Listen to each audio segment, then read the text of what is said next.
pour redonner les fondamentaux de la prothèse à travers la forme, l'intégration biologique, la couleur, etc. Alors tout d'abord, je vous mets quelques photos de la vue de ma maison de Pessac-sur-Dordogne, d'où je fais la conférence. Et c'est important quand on vieillit d'avoir un endroit où on se sent en paix. Vous voyez? Alors ça, quand on a un paysage comme ça de Dordogne qui change à toutes les saisons, c'est magnifique.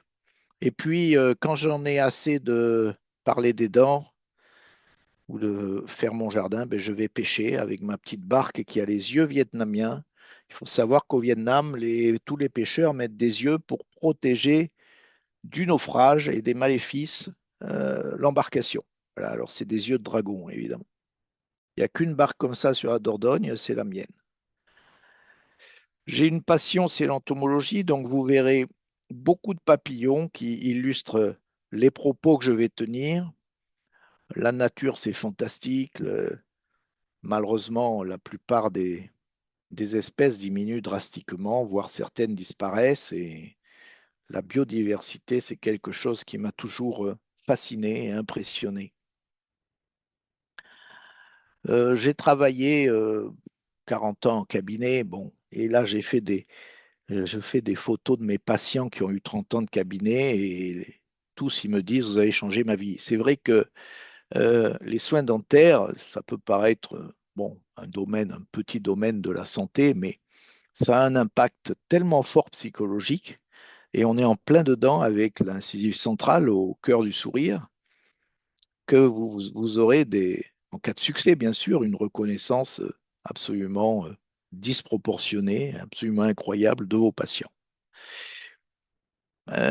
Donc, vous savez que j'ai fait un gros bouquin qui s'appelle Fusion. Fusion, c'est tout ce qu'on peut faire avec la céramique, c'est toute ma philosophie de l'esthétique. Bon, je l'ai publié en français, je l'ai publié en anglais. Bon, il y a des chapitres de laboratoire, en particulier aussi sur l'IMAX. C'est destiné aux étudiants, aux praticiens expérimentés, aux prothésistes. Il est sorti en anglais en 2023. Donc, ce que je sais qu'en Belgique, on est très facilement anglophone. Euh, donc, on peut aimer aussi la version anglophone. J'aime beaucoup cette phrase, euh, la surface la plus passionnante de la Terre, c'est pour nous, sous-entendu dentiste, celle du visage humain, parce qu'on travaille vraiment sur le sourire, sur l'expression, et l'incisive centrale, tant redoutée par les praticiens, est un défi, c'est un défi du trompe-l'œil. Et pour arriver à la perfection, il n'y a pas seulement la couleur, il n'y a pas seulement la forme, il n'y a pas seulement l'intégration biologique, il y a beaucoup d'autres choses aussi. Euh, et j'aime bien la phrase de Confucius qui dit: toute chose pour être comprise doit s'apprécier par tous ses côtés. C'est ce que je vais essayer de vous faire prendre conscience dans cette conférence. Alors, les trois piliers de la réussite d'une prothèse en général, et encore plus de l'incisive centrale, c'est d'abord son intégration biologique. Si on n'a pas une gencive en parfaite santé, ben, on ne peut pas espérer avoir une dent inaperçue. On a un liseré rouge gonflé. Donc il y a tous ces principes de respect de l'espace biologique, de profil d'émergence, de biomatériaux bio-intégrables. Et la céramique est parmi l'intégration biologique la plus parfaite, hein. Donc si on veut un matériau par excellence intégrable, ce sont les céramiques, hein. La zircone, bien sûr, mais les disilicates, les feldspathiques s'intègrent très bien en sous-gingivale. Toutes ces notions de profil d'émergence, de profil axial, l'importance de la temporisation, donc l'ajustage, hein, qu'on a un peu oublié dans la dentisterie actuelle avec des joints qui sont beaucoup plus épais qu'autrefois. Donc voilà, l'intégration biologique, j'ai vu que c'était le premier élément qui a été écrit dans la question que Roman a posée, hein, la première question. Tout le monde a mis enfin la moitié ont mis intégration biologique. Ben, c'est juste et c'est faux. Alors le deuxième élément, ben, c'est la couleur à droite là. Vous voyez qu'il y a la luminosité, la saturation, la teinte, hein, c'est basique de la couleur. Mais la couleur se développe en profondeur à travers la stratification. Il y a beaucoup d'effets qui ne sont pas de la couleur, mais qui sont rattachés à la couleur, comme les effets de Nacré, les caractérisations. Et on rejoint la forme par la couleur à travers la texture. Et la texture, la brillance, la mateté, l'aspect satiné va transmettre la lumière de manière différente. Et c'est la frontière entre forme et couleur, vous voyez. La forme va influencer la couleur à ce niveau-là. Et bien sûr, au milieu, j'ai mis la forme parce que la forme, c'est le plus important. La forme, c'est la typologie, c'est la macrogéographie, c'est la texture. La forme, c'est aussi celle qui est destinée à la fonction, donc du guide antérieur sur les faces palatines des incisives. C'est l'agencement des dents au sens large, c'est les proportions, c'est la forme en rapport avec les tissus mous, avec la ligne gingivale, etc. Et pourquoi le critère le plus important, c'est la forme? Parce que tout rejoint la forme, c'est-à-dire l'intégration biologique, c'est essentiellement la forme. C'est un profil d'émergence dans l'axe de la racine ou très peu de variations de l'axe de la racine. C'est l'ajustage qui est un problème d'espace, de forme de finition. Et donc, j'aime bien la phrase de Pascal Magne qui dit il y a trois choses importantes pour réaliser une belle dent. La première, c'est la forme, la deuxième, c'est la forme, et la troisième, c'est la forme.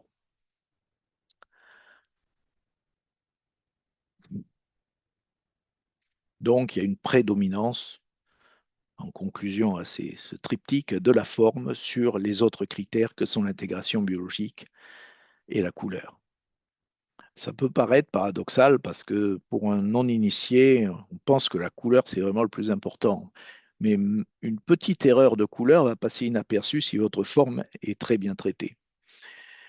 Alors, les formes qu'on développe dans le vivant, ce n'est pas des formes avec des angles vifs. Et c'est pour ça que j'ai mis ces collines érodées anciennes ou ces glaciers qui sont à moitié fondus. Vous voyez, c'est des formes douces, émoussées, qui traduisent l'usure progressive de la fonction. Même jeunes, les stries ne sont pas avivées.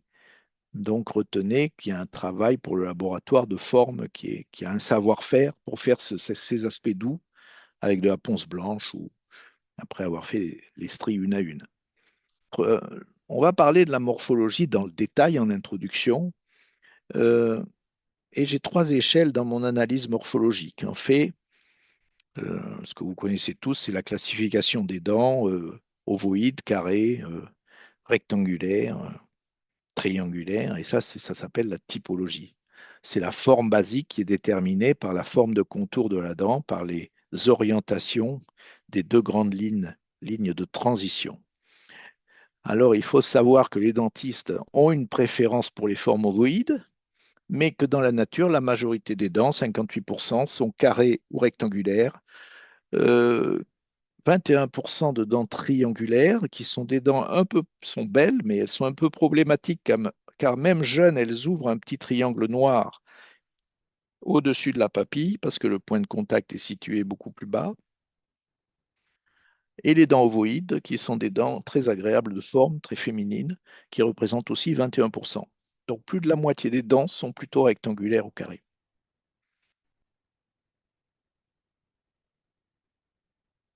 Si on rentre dans plus de détails, on va parler de la structure ou macrogéographie, c'est-à-dire que ce sont ces grandes formes de lobes, de fossettes qui vont se dessiner, souvent dans le sens vertical, sur les faces vestibulaires des incisives centrales, et qui vont dégager un pouvoir expressif au-delà de la grande typologie de la dent. Vous voyez ici des fossettes très belles à droite, sur des dents un peu émoussées. Vous voyez ici les lignes de transition qui sont le passage entre les faces vestibulaires et proximales. Et troisième échelle, plus petite encore, c'est la texture. Et la texture, c'est quelque chose d'essentiel. Vous pouvez louper une dent simplement parce que la texture n'est pas réussie. Ça arrive souvent avec les composites d'ailleurs vieillissants, ou même frais, juste fait, on a oublié de traiter la texture. Et on a une dent qui ne réfléchit pas la lumière comme sa voisine et qui va évidemment être immédiatement décelée par l'œil de l'observateur. Alors cette microgéographie est très particulière, hein. C'est des stries de croissance de l'émail qu'on appelle périchématie. Euh, c'est des petites fossettes, c'est des petits puits, c'est des petits défauts de l'émail. Euh, voilà. Et c'est très, très beau de le réaliser au laboratoire.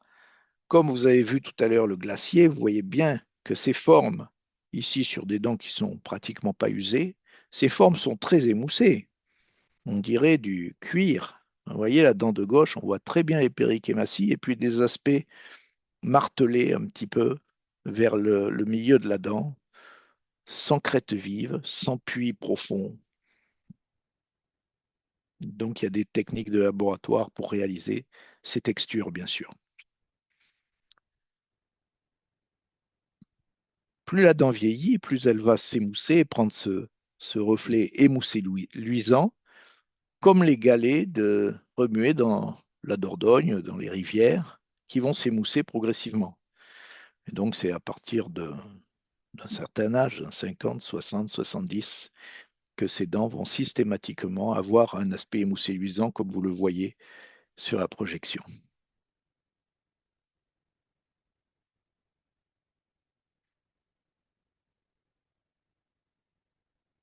Alors, au laboratoire ou au cabinet, quand on fait nos provisoires, par exemple, on va aborder la sculpture des incisives en bien visualisant trois dimensions de sculpture dans la manière de bouger les outils, les fraises, les disques. On va avoir un travail horizontal qui va réaliser les stries, les cannelures, les vagues. Quand on fait périchématie, les stries, on va passer une seule fois dans la rainure, puis un peu plus bas, puis un peu plus bas, etc. Donc il y a une gestuelle horizontale. Vous voyez comme ces périchématies sont belles et très vivantes, c'est-à-dire elles ne sont pas parfaitement parallèles, elles dérivent peu à peu dans des formes différentes de stries en stries. Et puis, deuxième aspect, c'est le travail vertical. On va faire ses lobes, ses vallons, ses fossettes, avec des fraises un peu plus grosses, avec une gestuelle verticale.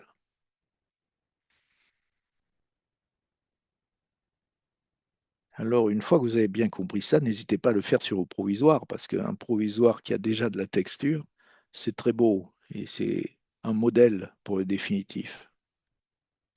Et puis, on a un travail dans le troisième sens qui est celui des embrasures proximales, de la profondeur.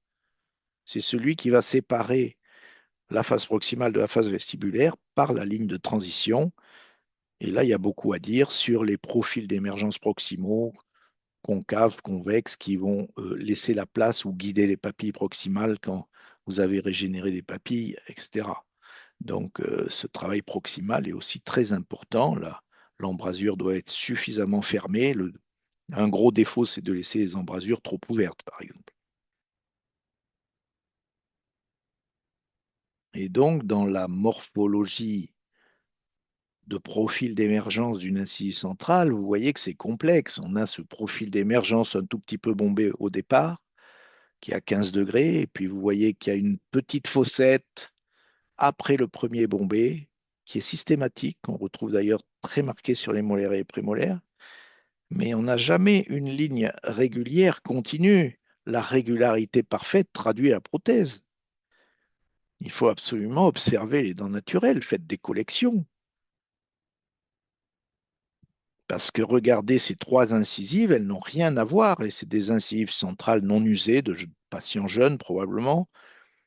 Et vous voyez qu'il y a aussi l'aspect frontal qui différencie les incisives.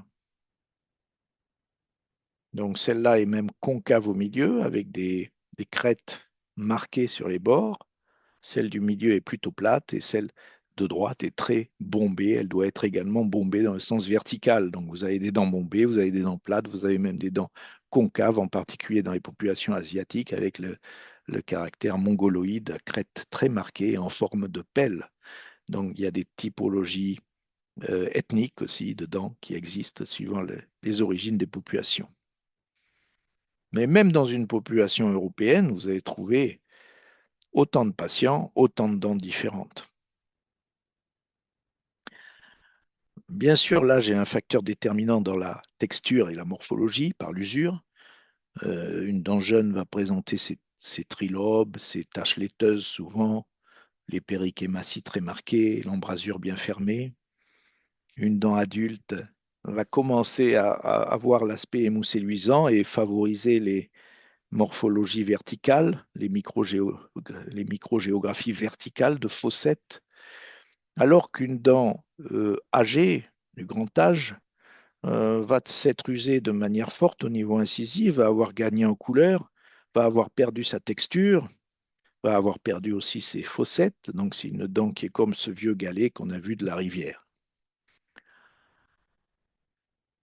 Trois clés fonctionnelles qui sont des points très importants pour bien comprendre le fonctionnement de l'incisive centrale. D'abord, l'incisive centrale est un outil. Vous allez, si vous faites à un patient une dent, vous n'allez pas lui dire, ah ben n'utilisez plus votre dent. Lui, il va vouloir se couper les ongles, il va vouloir déchirer les poches de chips, sans servir de préhension, de corde, quand il va là, ou pour la couture, on tient le fil avec les dents, etc. Donc, vous voyez, le rôle d'outil est un rôle fondamental dans les dents antérieures, comme point d'appui, comme moyen de couper aussi. L'incision, le bout à bout incisif, est une position fonctionnelle.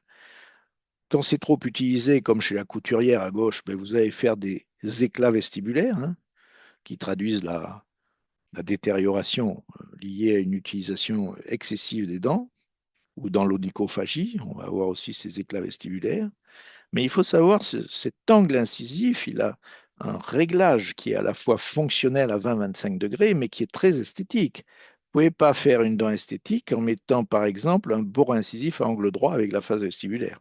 Il faut comprendre la fonction. La fonction, comprise dans la morphologie, va donner une dent esthétique. Si la dent n'est pas fonctionnelle, elle ne sera pas esthétique.